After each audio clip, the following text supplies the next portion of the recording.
شاعر کہتا ہے کہ سند میں رکھتا ہوں محشر میں منہ دکھانے کی. آپ موجود ہوں تو ذرا موجودگی کا ثبوت بھی دے دیں. شاعر کہتا ہے کہ سند میں رکھتا ہوں محشر میں منہ دکھانے کی، اور جبیں پہ خاک ہے اشرف کے آستانے کی.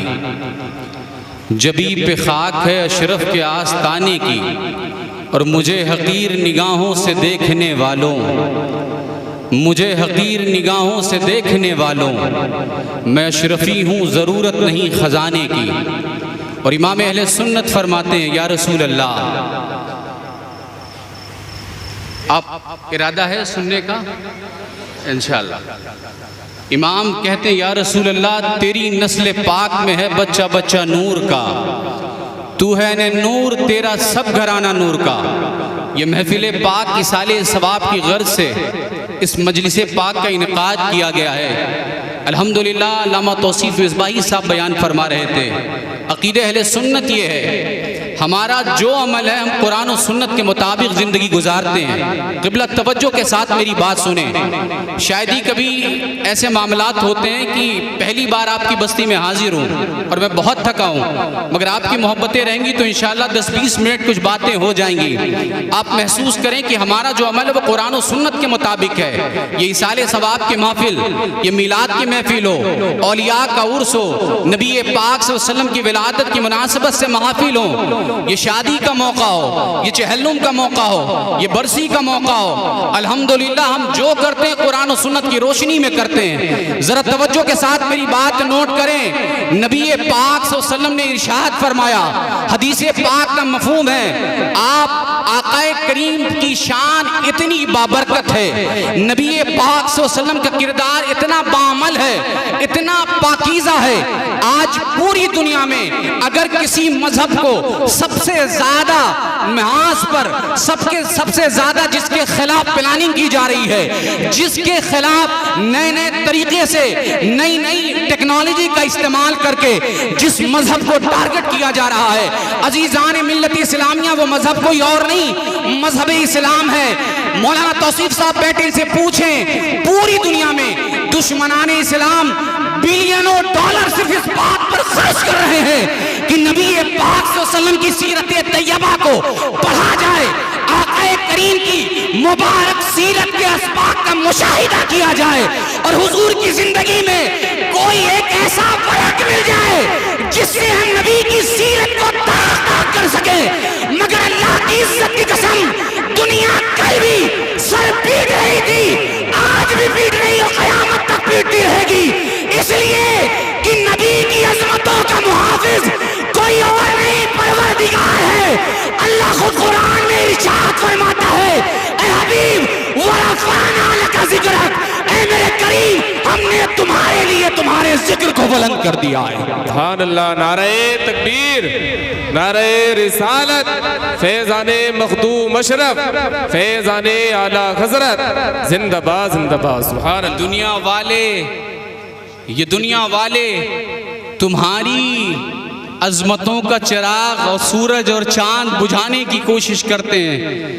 عزیزان ملت اسلامیہ، جو رسول ہاشمی کی سیرت کے قریب آتا ہے، اللہ کی توفیق سے نبی کی سیرت پڑھتا ہے اور دامن اسلام کو قبول کر لیتا ہے، اسلام میں داخل ہو جاتا ہے. یہ آپ سوشل میڈیا کا دور ہے، آپ پڑھیں یوروپ جیسے کنٹریز میں اگر سب سے زیادہ کوئی مذہب تیزی سے پھیل رہا ہے تو وہ مذہب کوئی اور نہیں، مذہب اسلام ہے. الحمدللہ. کیوں؟ علماء کی محنتیں، ائمہ کی محنتیں، پیرانی نظام کی خدمات اپنی جگہ ہیں، مگر سب سے اہم بات یہ ہے کہ رسول ہاشمی کی سیرت اتنی بابرکت ہے، دنیا میں کوئی سوال نہ ہے. اور میں بڑی ذمہ داری کے ساتھ کہنا چاہتا ہوں، میری حیثیت کیا ہے، میرا مقام کیا ہے، ہماری نہیں، قیامت تک آنے والی نسلیں تھک جائیں گی، مگر جس سوال کو آپ رسول ہاشمی کی سیرت طیبہ میں تلاش کرنے کی کوشش کریں گے، آپ کو ہر سوال کا جواب رسول ہاشمی کی سیرت سے ملتا ہوا نظر آئے گا. عزیزان ملت اسلامیہ، یہ اسلام ہے. اور بات چل رہی تھی ایصال ثواب کی، آپ دیکھیں بڑی بیسک اور بنیادی بات ہے. حضور نبی پاک صلی اللہ علیہ وسلم ارشاد فرماتے ہیں کہ جب قبرستان سے گزرا کریں تو مردوں کو سلام کر لیا کریں. علماء بیٹھے ہیں اس بات کی تصدیق فرمائیں گے، اور حدیث میں یہاں تک کے الفاظ ملتے ہیں کہ جب بندہ مومن قبرستان کے قریب سے گزرتا ہے نا تو مردے ان کے چلنے کی آواز، جوتوں کی آواز تک سنتے ہیں۔ عزیزان ملت اسلامیہ، یہ کیٹیگریز مردوں میں ہے۔ ایسا نہیں کہ قبرستان میں سارے مردے اللہ کے ولی ہیں، سارے ولایت کے اعلیٰ منصب پر فائز ہیں۔ نہیں نہیں، قبرستان میں مردے گنہگار بھی ہیں، سیاہکار بھی ہیں اور نیکوکار بھی ہیں، مگر حضور فرماتے ہیں کہ جب قبرستان سے گزرا کریں تو سلام کر لیا کریں۔ کیا مطلب؟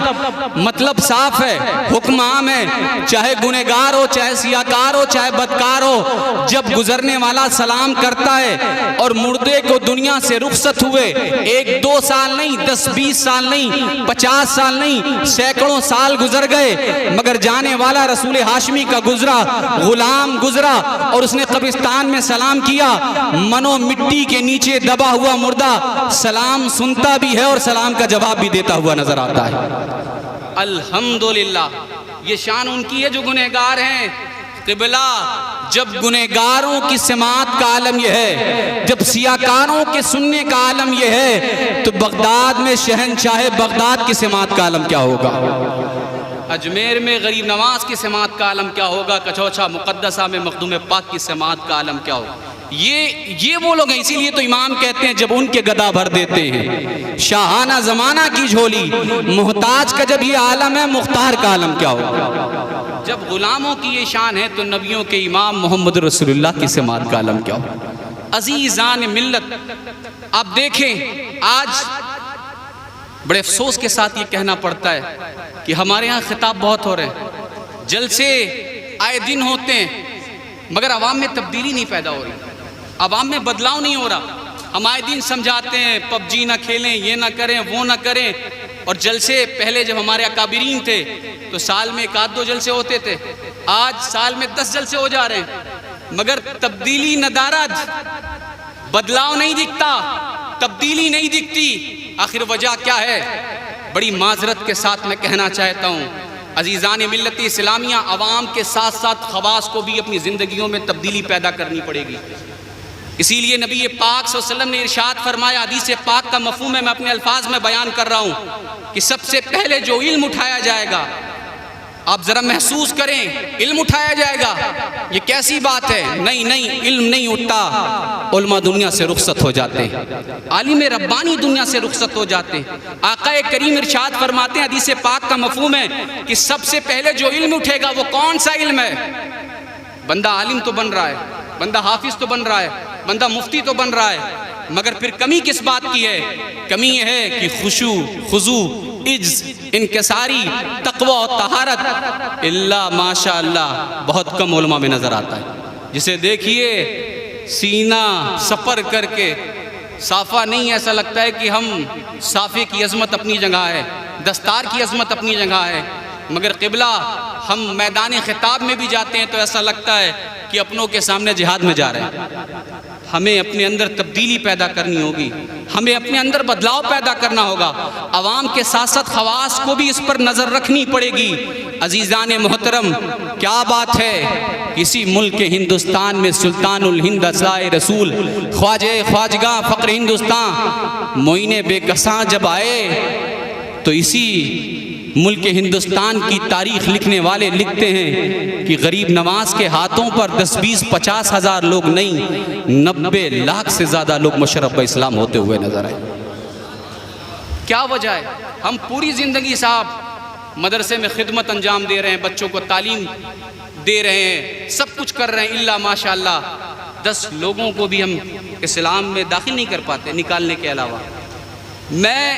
آپ محسوس کریں، سمجھیں، اس بات کو سمجھنے کی ضرورت ہے، ہر کوئی آپ کا دشمن ہے۔ اب معاملہ صرف اپنا نہیں ہے، سلسلے سے کوئی وابستہ ہے تو سلسلوں میں بھی تکرار ہے، یہ ہمارے پیر صاحب کے مرید ہیں، یہ فلاں پیر صاحب کے مرید ہیں، یہ فلاں پیر صاحب کے مرید ہیں، یہ فلاں پیر صاحب کے مرید ہیں۔ مسلمانوں، مرنے کے بعد قبر میں پیر کی اتباع کے بارے میں سوال نہیں ہوگا، پیر کا حکم مانا ہے یا نہیں اس کے بارے میں سوال نہیں ہوگا۔ مرنے کے بعد پیر کی فرمانبرداری کی ہے یہ سوال نہیں پوچھا جائے گا، مگر ہاں مرنے کے بعد یہ ضرور پوچھا جائے گا کہ زندگی رسول ہاشمی کے بتائے ہوئے طریقے پر گزاری تھی کہ نہیں۔ عزیزان ملت، اور یاد رکھیں یہ جتنے بھی سلاسل ہیں یہ سب ہماری اصلاح کے لیے آئے، ہمیں سیدھے راستے کی طرف لے جانے کے لیے لے کے آئے ہیں۔ اس لیے ہمیں ان سب الجھنوں میں نہیں پڑنا، بلکہ صرف یہ دیکھنا ہے کہ اگر کوئی بھی سلسلہ قرآن و سنت کی تعلیم دے رہا ہے اور عقیدہ اہل سنت کی اشاعت کر رہا ہے تو وہ ہمارا اپنا سلسلہ ہے الحمدللہ۔ یاد رکھیں، اس بات کو دل و دماغ میں نوٹ کر لے۔ عزیزان ملت اسلامیہ، آج کسی ملک کے ہندوستان میں آپ کی جو حالت ہے آپ کو بخوبی پتہ ہے، آپ جہاں کھڑے ہوتے ہیں لوگ آپ سے دور بھاگنے لگتے ہیں، مگر اگر آپ کو اپنا وجود باقی رکھنا ہے، اپنا نشان باقی رکھنا ہے تو لڑ کر آپ کسی سے مقابلہ نہیں کر سکتے۔ اگر مقابلہ کرنا ہے تو اس کے لیے ضرورت اس بات کی ہے کہ آپ اپنے بچوں کو علم کے قریب کریں، علم سے جوڑیں، علم سے رشتہ بنائیں، علم سے تعلق رکھیں۔ اس لیے اور بات ایسا نہیں ہے کہ علماء کی عظمت نہیں ہے، قبلہ جو علماء کا احترام کرتے ہیں، بڑی ذمہ داری کے ساتھ اللہ کے گھر میں اس بات کا اعلان کر رہا ہوں کہ مرنے کے وقت ان کا خاتمہ خیر پر ہوتا ہے۔ علماء کی عظمتیں ہیں، مگر بعض ذرا نوٹ کریں علم کی اہمیت کیا ہے۔ حضرت سلیمان علیہ السلام کو، اللہ کے نبی ہیں، اللہ نے اختیار دیا ہے، سلیمان آپ کو 3 چیزوں میں اختیار دیا جاتا ہے، آپ جسے چاہیں پسند فرما لیں، ملک کی حکومت، خزانہ، دولت یا علم، ان تینوں چیزوں میں سے جو چاہیں آپ پسند فرما لیں۔ پتہ ہے اللہ کے نبی نے حکومت نہیں لی، اللہ کے نبی نے دولت نہیں لی، خزانہ نہیں لیا، بلکہ کیا پسند فرمایا؟ اللہ کے نبی نے علم پسند فرمایا، علم پسند فرمایا۔ اور جب علم پسند فرمایا تو اللہ نے علم کے صدقہ و طفیل انہیں ملک کی بادشاہت بھی عطا فرما دی اور حکومت کے ساتھ ساتھ دولت بھی عطا فرما دی۔ عزیزان ملت اسلامیہ، اس لیے ضرورت اس بات کی ہے کہ اپنے بچوں کو علم کے قریب کریں۔ اور یہاں پر اصلاح کی غرض سے میں حضرت ماشاءاللہ آپ بہت اچھا کام کر رہے ہیں، ایک بات اور ایڈ کرنا چاہتا ہوں کہ ہمارے معاشرے میں ایک بات یہ بھی ہے کہ ہم اپنے بچوں کو دنیاوی تعلیم دلوائیں یا نہ دلوائیں، دنیاوی تعلیم انہیں دلانی چاہیے یا نہیں دلانی چاہیے۔ عزیزان ملت اسلامیہ، علم دین سکھائیں، دنیاوی تعلیم بھی سکھائیں۔ میں اس کا مخالف نہیں ہوں کہ اپنے بچوں کو آپ عصری تعلیم نہ دلائیں، عصری تعلیم کی بھی ضرورت ہے، عصری تعلیم بھی دلائیں، مگر یاد رکھیں دنیاوی تعلیم کے چکر میں جو بنیادی علم ہے، جو ہمارا بنیادی علم ہے، اس سے اپنی نسلوں کو دور نہ کریں۔ آپ کی اولاد چندوسی میں رہے، مراد آباد میں رہے، یو پی میں رہے یا ہندوستان کے کسی کونے میں رہے، قبلہ معاملہ صرف ہندوستان کا نہیں، دنیا کے کسی کونے میں چلی جائے علم حاصل کرنے کے لیے، مگر ہاں جب کبھی اس کے سامنے محمد رسول اللہ کا نام آ جائے تو آپ کی نسلیں مچلتی ہوئی نظر آنے لگے۔ یہ علم اس طرح سے بچوں کو سکھائے تو انشاءاللہ تعالی آپ کے بچے علم بھی حاصل کریں گے، اس سے بھی دنیا کو فائدہ پہنچے گا اور پھر اس سے کوئی نقصان نہیں ہوگا۔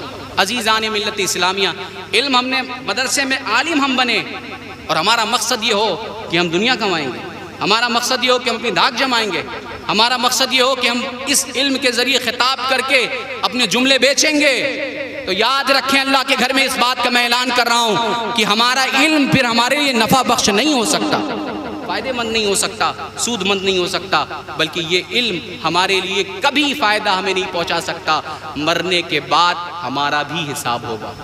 اس لیے ہمیں اور آپ کو اپنا محاسبہ کرنے کی ضرورت ہے۔ عزیزان ملت اسلامیہ، آپ دیکھیں اہل سنت کی شان کیا ہے۔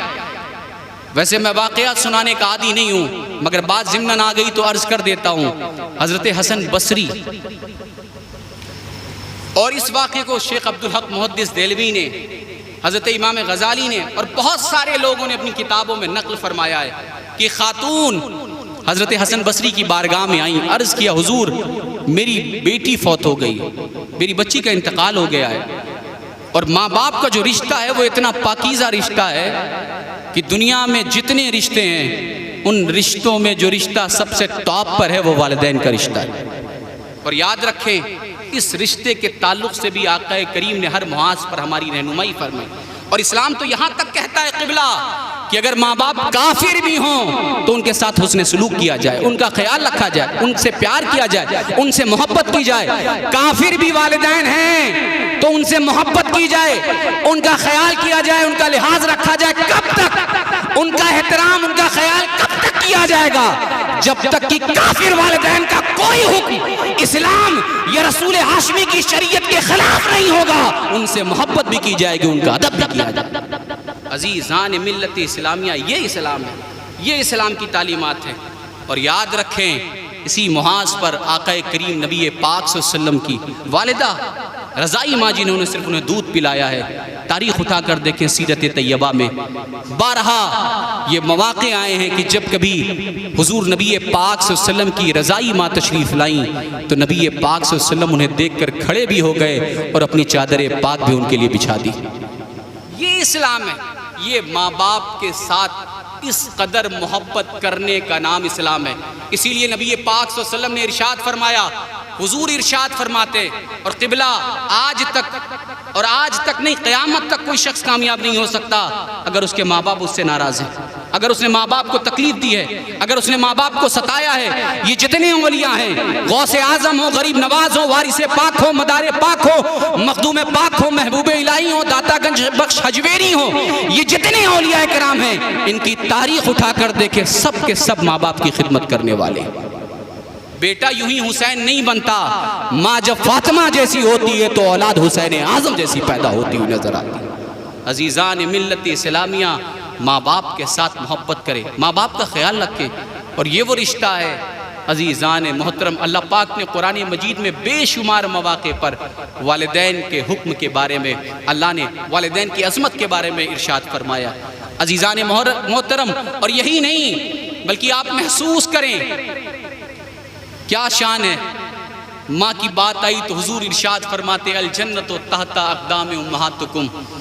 آج ہم پیر کی محبت میں ماں بستر پر تڑپ رہی ہوتی ہے, ماں کو علاج کروانے کے لیے ہمارے پاس پیسہ نہیں ہوتا, ماں کی خدمت کرنے کا ہمارے پاس وقت نہیں ہوتا. پیر صاحب آ گئے تو نوٹوں کی بارش کر رہے ہیں. میں یہ نہیں کہتا کہ پیر صاحب پر آپ مال خرچ نہ کریں, پیر صاحب سے محبت نہ کریں, پیر صاحب کا خیال نہ رکھیں.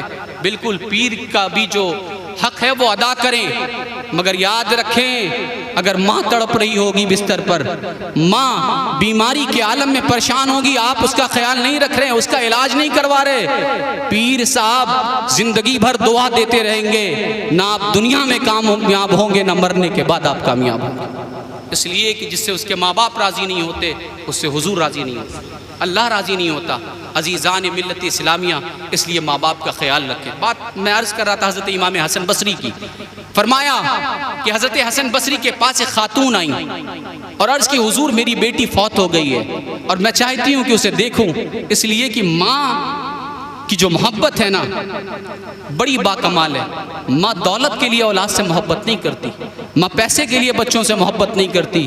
واحد دنیا میں ایک ایسا رشتہ ہے, دنیا میں کوئی ہو آپ کا بھائی بھی ہو, شاید بعض اوقات ایسا ہوگا کہ آپ ترقی کریں گے تو اسے برا لگے گا, مگر ماں باپ وہ ہیں کہ اولاد جب آگے بڑھتی ہے تو ماں باپ خوش ہوتے ہیں. عزیزان محترم, ماں تڑپ کر آ گئی اور کہا میری بیٹی فوت ہو گئی ہے, میں اسے دیکھنا چاہتی ہوں, میں پریشان ہوں, اس پر کیا گزر رہی ہے, اس کے ساتھ کیا حالات ہیں, کیا معاملات ہیں. اس لیے کہ ان کا یہ نظریہ تھا, ان کا یہ عقیدہ تھا کہ اللہ والوں کی بارگاہ میں جائیں, پریشان حال ہوں, ان کے پاس اپنے معاملات رکھ دیں, وہ دعا کر دیں گے تو انشاءاللہ اس کا حل ضرور نکل جائے گا. پہنچی اور جب اپنی بات رکھی تو حضرت حسن بصری نے فرمایا جاؤ کچھ وظیفے بتائے, کچھ طریقہ بتائے, یہ کر لینا, انشاءاللہ تمہارا معاملہ حل ہو جائے گا. انہوں نے جیسا بتایا ماں نے ویسا کیا. رات میں سوئیں تو کیا دیکھتی ہیں کہ بیٹی کو آگ کا لباس پہنایا گیا. پریشان ہو گئی, گھبرا گئی, ابھی تک نہیں دیکھا تو پریشان تھی, اب ایسے حالات دیکھ لیے تو اور بے چین ہو گئیں اور بے قرار ہو گئیں. آنکھیں کھل گئیں, رات کا وقت تھا, انتظار کرنے لگیں کہ صبح ہو تو واپس جائیں. صبح نمودار ہوئی تو واپس پہنچیں حضرت حسن بصری کے پاس. عرض کیا حضور جب تک دیکھا نہیں تھا پریشان تھی, اب دیکھنے کے بعد تو اور بے چین ہو گئی. آپ مسکرانے لگے. آپ نے فرمایا پریشان نہ ہو, جا, میں دعا کرتا ہوں انشاءاللہ معاملات حل ہو جائیں گے. خیر آپ نے دعا کے لیے ہاتھ اٹھائے, ماں واپس لوٹ آئی. روایتوں میں ملتا ہے کہ جب حضرت حسن بصری نے آنکھیں بند کی تو کیا دیکھتی ہیں کہ اسے بڑا حسین اور خوبصورت حسین و جمیل لباس پہنایا گیا.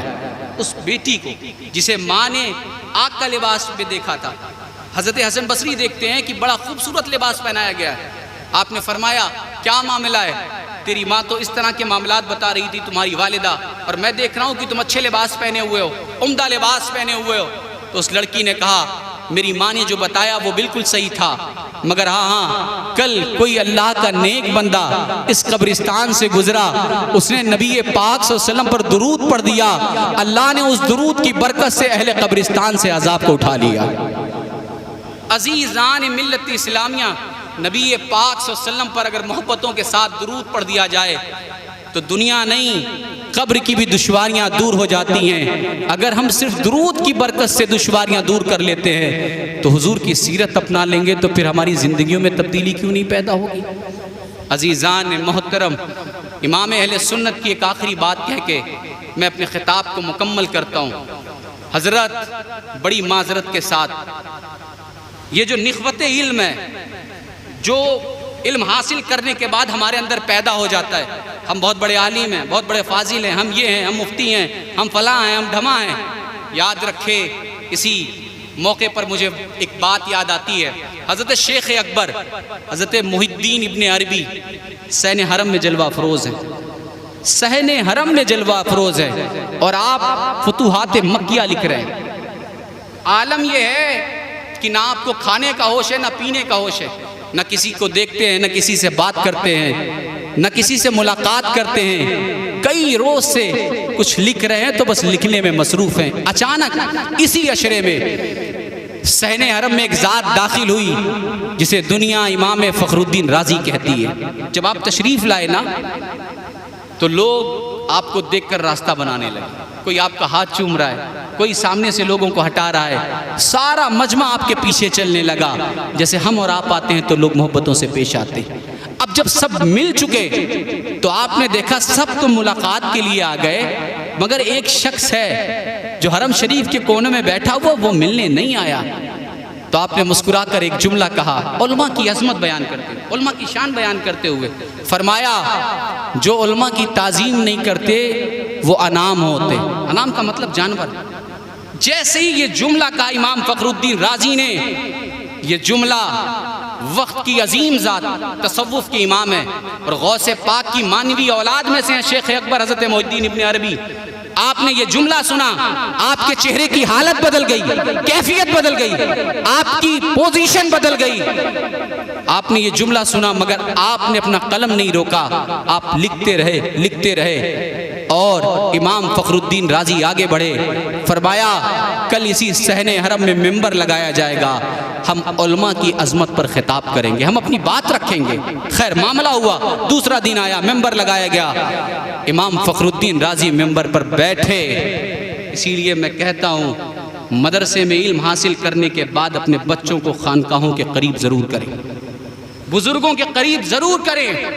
اور اگر معاملہ ایسا نہیں ہوتا تو وقت کے امام مولانا روم یہ نہیں کہتے مولوی ہرگز نشد مولائے روم تا غلام شمس تبریزی نشد. کیا مطلب؟ میں اس وقت مولوی نہیں بنا جب تک کہ حضرت شمس تبریز کی غلامی میں نہیں آ گئی. کامیابی تب ہے جب کسی اللہ کے برگزیدہ بندے کی خانقاہ تک آپ پہنچ جائیں. جب علم حاصل کرنے کے بعد خانقاہ میں جا کر جھاڑو لگائیں تب آپ کامیاب ہوں گے. عزیزان ملت اسلامیہ, خیر ممبر لگایا گیا, امام فخر الدین رازی کھڑے ہوئے. قبلہ جب کھڑے ہوئے اب کچھ بولنا چاہتے ہیں تو لب نہیں کھل رہے, زبان ساتھ نہیں دے رہی, کچھ بیان کرنا چاہ رہے ہیں تو لب سل گئے, پریشان ہو گئے اور دل ہی دل میں سوچنے لگے آج تک میری زندگی میں یہ معاملہ پیش نہیں آیا. میں جب چاہتا تھا, جیسے چاہتا تھا, جس موضوع پر چاہتا تھا خطاب کرتا تھا, مگر آج پہلی بار میری زندگی میں یہ معاملہ آیا ہے کہ میں کچھ بولنا چاہتا ہوں تو زبان ساتھ نہیں دیتی, لب کھولنا چاہتا ہوں تو لب کھلتے نہیں ہیں. بات سمجھ میں آ گئی اور بات سمجھ گئے کہ لگتا ہے کچھ غلطی سرزد ہو گئی، فوراً وہاں سے نیچے اترے اور آ کر شیخ اکبر حضرت محی الدین ابن عربی کے قدموں کو پکڑ لیا، کہا حضور معاف فرما دیجئے۔ جیسے ہی یہ جملہ کہا، شیخ اکبر کہتے ہیں ہم جیسے انام کے پاس کیا ملتا ہے، اس لیے کہ کل یہ جملہ کہا تھا کہ جو علماء کی قدر نہیں کرتے وہ جانوروں کی طرح ہوتے۔ کہا حضور میں نے اس غرض سے نہیں کہا بلکہ میں علماء کا مقام بیان کر رہا تھا۔ جیسے یہ بات کہی کہا حضور معاف فرما دیں، تو حضرت شیخ اکبر حضرت محی الدین ابن عربی جو کتاب لکھ رہے تھے، آپ نے قلم اٹھایا اور قلم اٹھا کر امام فخر الدین رازی کی زبان پر رکھ کر دعا فرمائی اور فرمایا ہے اللہ اس کی زبان اور اس کے قلم میں وہ تاثیر پیدا فرما دے کہ یہ جو لکھ دے دنیا اسے یاد رکھے۔ آج بھی تفسیر کبیر جو امام فخر الدین رازی نے لکھی ہے، آج بھی دنیا اسے پڑھتی ہے اور اس سے فائدہ حاصل کرتی ہوئی نظر آتی ہے۔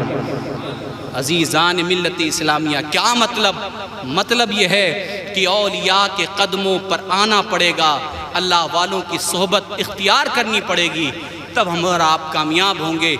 اللہ تعالی ہم سب کو کہنے سے زیادہ عمل کرنے والا بنائے اور ہماری غلطیوں کو معاف فرمائے۔